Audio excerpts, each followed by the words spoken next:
Hello বন্ধুরা, আশা করি তোমরা সকালে অনেক ভালো আছো। আমিও খুব ভালো আছি। আজকে প্রথমে চালটা আমি ভিজিয়ে নিলাম, তারপর বলছি। দেখো আমি চাল ভিজিয়ে নিয়ে একটা কুমড়ো, এটা একদম টাটকা কুমড়ো নিয়ে এসেছি। একটা কুমড়োটা আমি কেটে নিচ্ছি, দেখো পাতলা পাতলা করে কেটে নিয়ে এসেছি।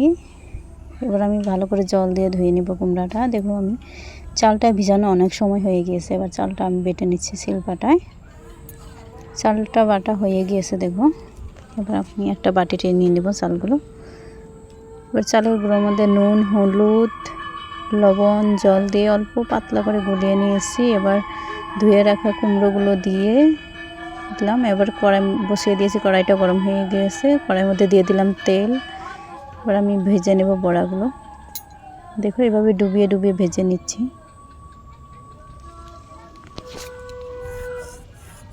বন্ধুরা, এই বছর কিন্তু আমরা প্রথম আজকেই খাচ্ছি কুমড়োর বড়া, আর খাইনি। তোমরাও বানিয়ে খেয়ে দেখতে পারো, অসাধারণ লাগে। দেখো বড়াগুলো আমি উল্টে পাল্টে ভালো করে ভেজে নেব। গ্যাসটা আমি কমিয়ে দিয়েছি, না হলে পুড়ে যাবে বড়াগুলো। দেখো ভাজা হয়ে গিয়েছে, অনেক সময় ধরে ভেজে ভাজছি। বড়াগুলো ভাজা হয়ে গেছে, নামিয়ে নিয়েছি। নামিয়ে নেওয়ার সাথে সাথে দেখো আমার ছেলে খেয়ে নিচ্ছে। এগুলোর সে স্মার্ট খেতে। বন্ধুরা, ভালো লাগলে অবশ্যই লাইক, শেয়ার, কমেন্ট এবং সাবস্ক্রাইব করো।